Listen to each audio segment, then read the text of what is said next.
بسم اللہ الرحمن الرحیم۔ السلام علیکم۔ تھی وہ سرخ آنکھیں۔ دسمبر کا مہینہ چل رہا تھا، سردیاں اپنے جوبن پر تھیں، دور دور تک ہر چیز نے سفید چادر تان رکھی تھی، ابھی بھی برف روئی کی مانند گر رہی تھی، وقفہ وقفہ سے دیوار کے درختوں کی شاخیں چٹکنے کی آوازیں سنائی دے رہی تھیں، گہری خاموشی روح تک میں سنسنی پیدا کر رہی تھی، مٹی کا کشادہ کمرہ جس کے بیچوں بیچ جلتی لکڑیوں کا ایک اعلیٰ دہک رہا تھا اور اس کے ارد گرد ہم سب دادی کو گھیرے میں لیے بیٹھے تھے۔ دادی اماں نظریں دہکتی لکڑیوں پر جمائے ماضی کے صفوں کی ورق گردانی کر رہی تھیں، کچھ دیر بعد گلا کھنکارتے ہوئے گویا ہوئیں، یہ اس وقت کا واقعہ ہے جب پانی کی قلت کے باعث میں اور صنوبر آپا سحری کے وقت پانی بھرنے جاتے تھے۔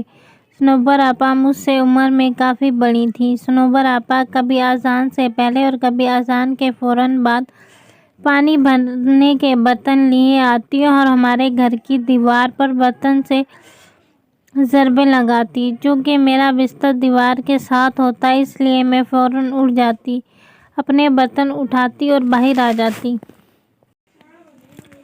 ہر طرف گہرا اندھیرا چھایا ہوتا تھا اور گیدڑوں کی دلخراش آواز دل جھنجھوڑ دیتی تھی۔ دل میں ڈیروں خوف لیے ہم سہج سہج کر قدم بڑھائے جاتے۔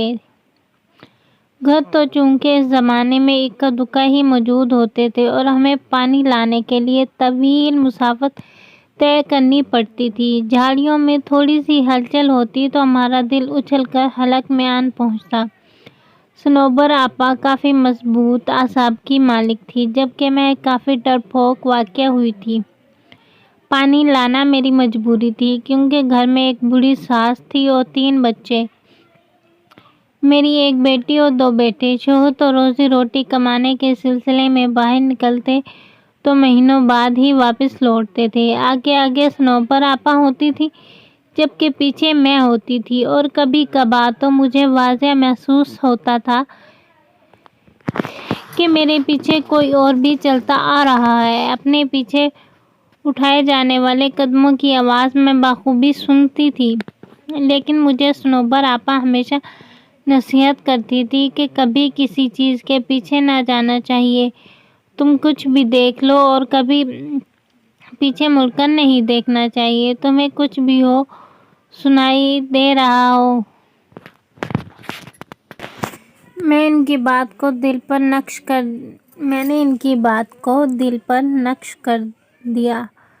میں اپنے پیچھے قدموں کی چاپ سن کر زور سے آنکھیں بند کر لیتی اور دل میں آیت کرسی کا ورد شروع کر دیتی، لیکن جب طویل سفر طے کرنے کے بعد بیٹھنے کو جی چاہتا تو یوں محسوس ہوتا جیسے بالکل ساتھ کوئی بیٹھا ہے۔ گردن گھما کر ادھر ادھر دیکھنے پر سوائے اندھیرے کے کچھ دکھائی نہ دیتا۔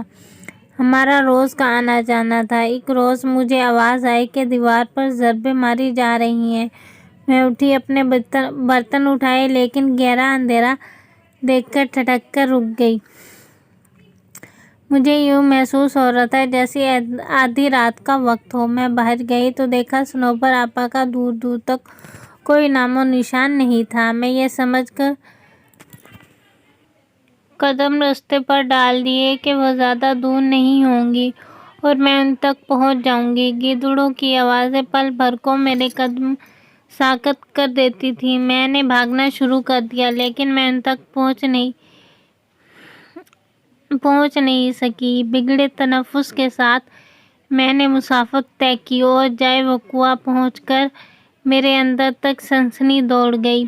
صنوبر آپا وہاں موجود نہیں تھیں۔ میں تھوڑا اوپر کھڑی تھی اور نیچے دیکھا جہاں پانی کا کنواں تھا۔ ایسا محسوس ہو رہا تھا کوئی پانی کے ڈول ایک کے بعد دیگرے اپنے اوپر بہا رہا ہو۔ میں نے نیچے جانا ضروری نہ سمجھا اور پانی کا ڈول الٹا کر کے اس پر بیٹھ گئی۔ لیکن تھوڑی دیر بیٹھنے کے بعد بھی پانی کی آوازیں بدستور آ رہی تھیں۔ مجھے عجیب و غریب خیالات آ رہے تھے اور پانی کی آواز سے عجیب سا خوف محسوس ہو رہا تھا۔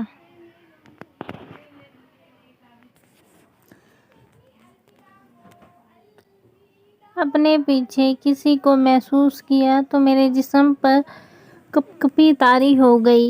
میں نے لرزتے ہوئے پیچھے مڑ کر دیکھا تو کسی کا نام و نشان بھی نہ تھا۔ وہاں ایک دم سے سناٹا چھا گیا۔ میری حیرت کی انتہا نہ رہی، لیکن عین اسی جگہ اوپر گھنے درخت کی شاخ پر کوئی عجیب سا پرندہ بیٹھا مجھ پر نظریں گاڑے ہوئے تھا۔ عجیب قسم کا پرندہ تھا، میں نے کبھی ایسا پرندہ نہیں دیکھا تھا۔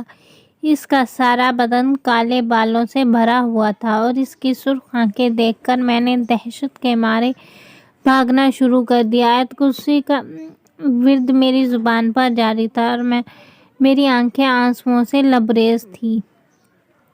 میں نے ایک منٹ کے لیے بھی راستے میں رکنا مناسب نہیں سمجھا اور اپنے گھر کے پاس پہنچ کر دروازے کی طرف ہاتھ بڑھایا ہی تھا کہ اسی وقت صنوبر آپا اپنے گھر کا دروازہ کھول کر باہر نکل آئیں۔ ان کے پاس ڈول بھی تھے اور میں دروازے کا پٹ کھولنا چاہ رہی تھی۔ میں اپنا توازن برقرار نہ رکھ سکی اور بے ہوش ہو کر گر گئی۔